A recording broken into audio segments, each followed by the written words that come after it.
The first thing I noticed about Dr. Randall's office wasn't the sterile smell or the whir of the air conditioner. It was the way the blinds cut the California sunlight into thin, clinical strips. I sat there in a chair that felt too hard, staring at the dust floating through those pale rays, trying not to think about how my life might have just changed forever. Dr. Randall was flipping through my file, his gold wedding band catching the light each time he turned a page. "Amelia," he began in that calm, almost rehearsed tone doctors use when they're about to say something you won't like. "We've reviewed your MRI results and I'm afraid they confirm our initial concerns." I knew the word before he said it. I'd been Googling for days.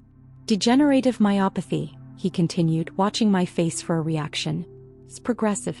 Irreversible. Within a few years. I'll be in a wheelchair," I finished for him, my voice flatter than I intended. He gave a sympathetic nod like I was a child who'd just scraped her knee. "We'll get you in touch with occupational therapy mobility specialists. I just ran the Pacific Crest Half Marathon," I cut in. 2 months ago." "That's wonderful," he said, and I could tell he didn't mean it. But sometimes the body hides things until it can't anymore. I stared at him. Not because I was in shock, but because I couldn't believe how easily he'd decided this was the truth. "And what if the scans are wrong?" I asked. "Denial is normal," he replied gently, which made my skin crawl.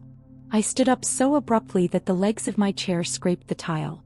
"Denial," I said, "is refusing to consider you might be wrong." He blinked, caught off guard, but I was already heading for the door. In the hallway, the scent of roses from the volunteer desk mixed with the sharp bite of antiseptic. I kept walking, my steps loud against the polished floor, my heart pounding with something that felt a lot like defiance. What Dr. Randall didn't know, what no one knew, was that I wasn't going to let a man with a file and a frown decide how the rest of my story went. By the time I reached the parking garage, the air felt thicker, like the whole structure was holding its breath. My black Subaru sat in its usual spot, baking under the mid-morning sun.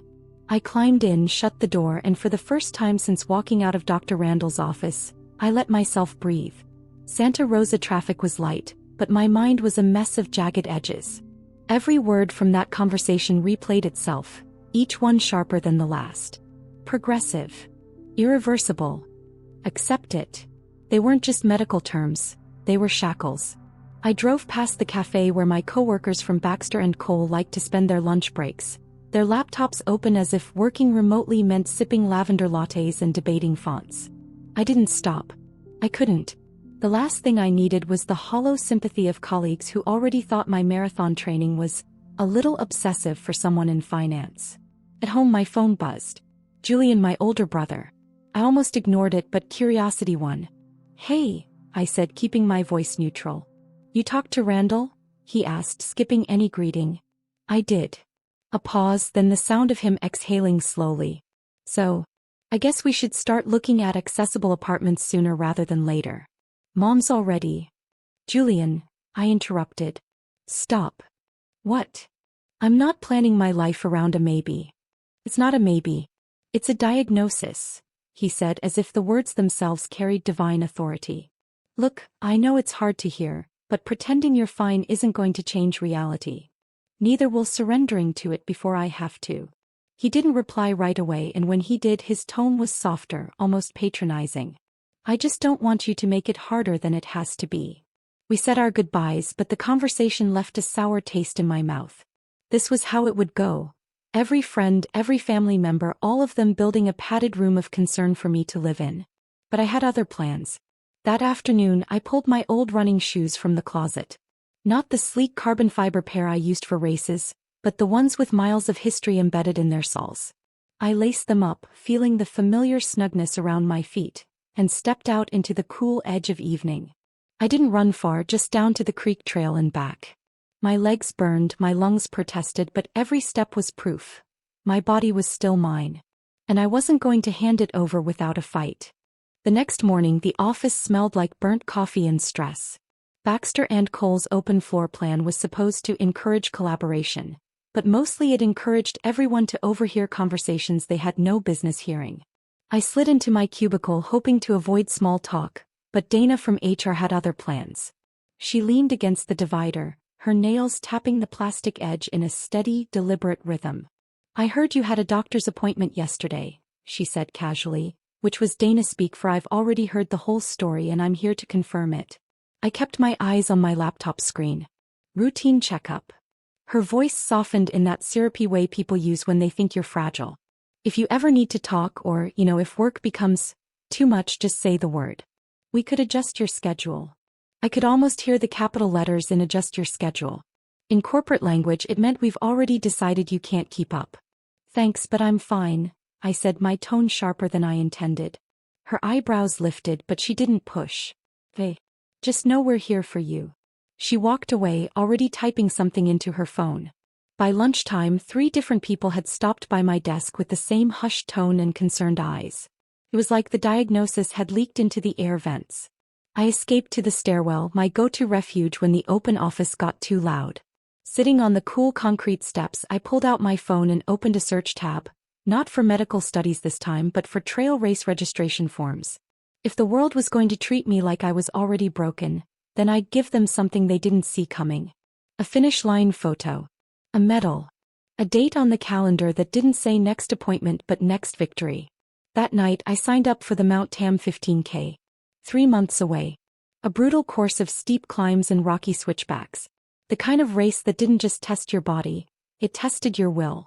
As I hit confirm, a flicker of adrenaline cut through the fog that had been following me since the doctor's office. My legs were still strong enough. My lungs still worked. My story wasn't over, no matter how many people were ready to write the last chapter for me. I wasn't just going to run that race. I was going to make sure everyone who doubted me knew I'd crossed that finish line. Training became my quiet rebellion. Every morning before sunrise, I'd pull on my gear and slip out into the still sleeping streets of Santa Rosa. The air was sharp with the scent of eucalyptus, and the asphalt still held the cool of the night. At that hour, no one could see me limping slightly when my muscles protested, or hear the way my breath sometimes caught like an old engine turning over. I kept a notebook by my bed logging each run, distance, pace, how my body felt. The numbers were my proof, my ammunition.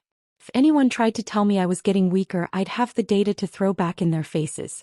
Of course, secrecy couldn't last forever. 2 weeks into my training, my friend and occasional running partner, Elise, spotted me on the trail. She was the kind of woman who could run 10 miles and still have perfect eyeliner. Amelia, she called, jogging up beside me. I thought you, she cut herself off, but her eyes said the rest. I thought you couldn't run anymore. Doctor was wrong, I said simply without breaking stride. We ran together for a while, the silence between us thick with questions she didn't ask. But when we reached the trailhead, she turned to me. Some people might say you're in denial. I adjusted my watch strap.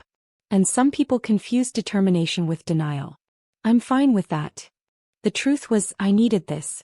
Not just the race but the defiance. Every step was a small act of taking my life back from the neat little box Dr. Randall had tried to place me in. Still, the doubts found ways to sneak in. One night, after a long run, I stood in front of the bathroom mirror, watching the faint twitch in my right calf. It was small, barely noticeable, but it was there. I pressed my palm against the cool porcelain sink and told myself it didn't matter. Because the alternative was letting that twitch become the first crack in everything I was building. And I wasn't ready to watch it all fall apart. The next morning, I ran farther than my training plan required. Not because I had to, but because I could.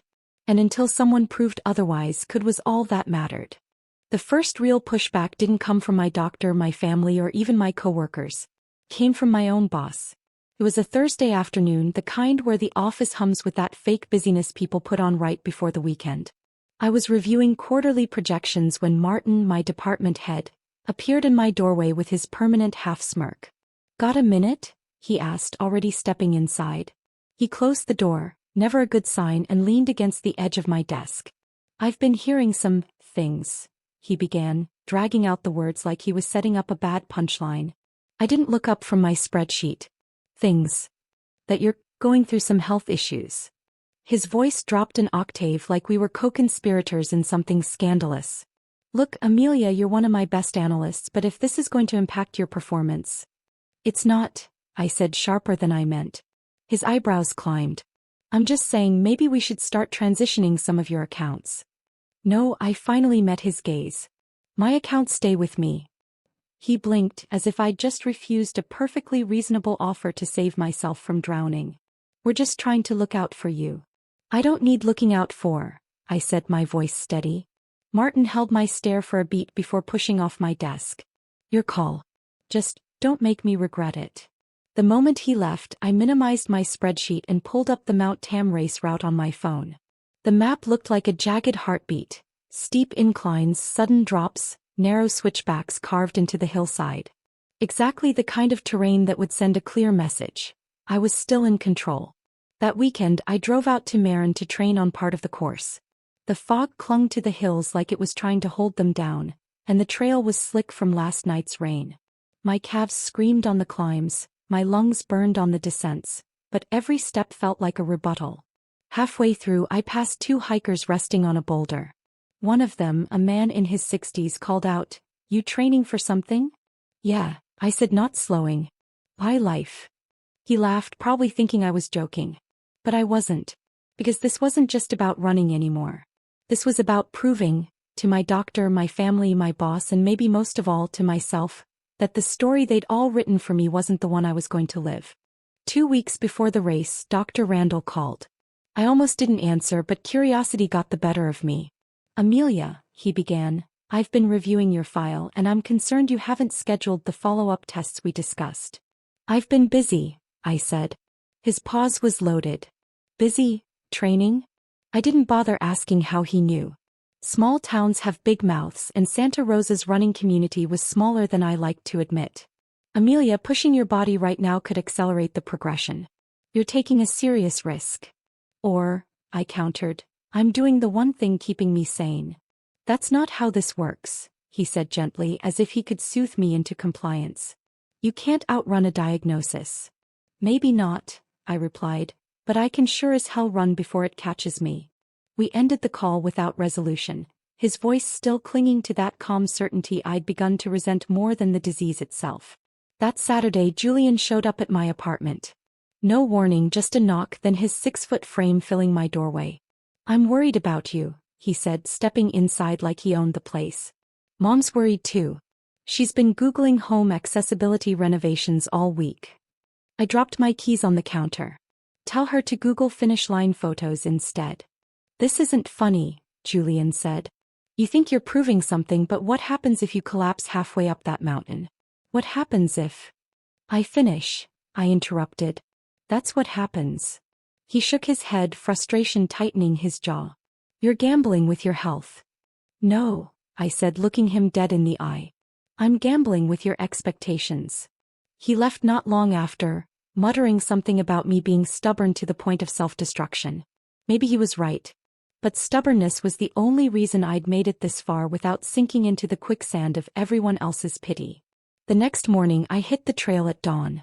My muscles ached and my lungs felt like they'd been sandpapered, but as the sun broke over the ridgeline, painting the sky in bands of gold and rose, I knew one thing for certain. This race wasn't just going to be a challenge. It was going to be my verdict. Race day arrived with the kind of cold that seeps straight into your bones. The fog hung low over Mount Tam, shrouding the starting line in a pale, shifting veil. Runners huddled in bright windbreakers, bouncing on their toes to stay warm, their breath clouding the air like tiny steam engines. I stood alone near the back, the worn soles of my training shoes pressing into damp gravel. My hands trembled, not from the chill, but from the quiet weight of what I was about to do. This wasn't just a race anymore. It was the courtroom, the trial, and the sentence all rolled into one. A woman in a neon headband smiled at me. "First time." "First here," I replied. The starter's voice cracked over the megaphone. 3, 1, the horn blared and the crowd surged forward. The first mile was a climb straight into the mist.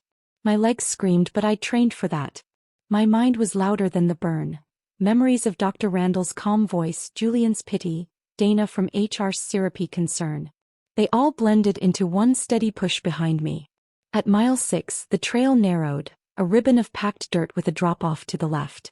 My breath came hard and fast, my calves twitching in warning. A part of me wanted to slow, to be reasonable, but I could almost hear Julian saying, "See? This is where it starts." So I pushed harder. The final mile was a brutal switchback climb. Each step felt like lifting bricks. but the cheers from the finish line bled into the fog ahead. And then, suddenly, there it was. The banner. The clock. The bright arc of people leaning over barricades shouting names I didn't know. I crossed, lungs on fire, legs shaking so hard I nearly collapsed. Someone draped a medal over my neck and I gripped it like proof. Proof I wasn't done, proof they'd been wrong. Later, as I sat on the grass with a paper cup of water, my phone buzzed. A text from Julian. Saw the results. Didn't think you'd do it. Guess I was wrong. I stared at the words for a long moment before replying. That's the point, Jules. You were all wrong. The metal was still warm against my chest. For the first time in weeks, I felt the kind of quiet that comes when you've finally taken back the pen and started writing your own ending. 6 months later, the medal from Mount Thames still hangs on the wall above my desk, a small circle of silver against the soft blue paint. I don't look at it every day, but when I do, I remember exactly how the air tasted at the finish line. Cold, electric, defiant. Dr. Randall still sends reminder emails about my overdue follow-up tests. I ignore most of them, though I did go in once just to keep the peace. The results showed some changes, tiny, almost imperceptible, but he looked at me like they were a ticking clock. I looked back at him like they were just numbers. At work, Martin doesn't ask about my health situation anymore. He saw the race photos when Elise taped one to my cubicle wall. In it, I'm grinning like someone who just stole something valuable and got away with it. I guess in a way I did. Julian's different now. He still worries, but it's quieter, without the edges of pity. A few weeks ago he even joined me for a short trail run. He lasted 3 miles before collapsing in the grass, laughing, "All right, I get it. You're not done yet." The truth is, I don't know what the future holds. Maybe Dr. Randall's right and one day I'll need the chair, the ramps, the accessible, everything. But that day isn't today. And until it comes, if it comes, I'm going to keep moving. Sometimes I pass people on the trail who give me that look, the one that says they've decided who I am and what I can do. I've stopped correcting them. I'd rather let them think they're right, until they see me at the top of the hill. Because the best part of proving people wrong isn't their shock. It's the moment you realize you were never running from the diagnosis. You were running toward yourself.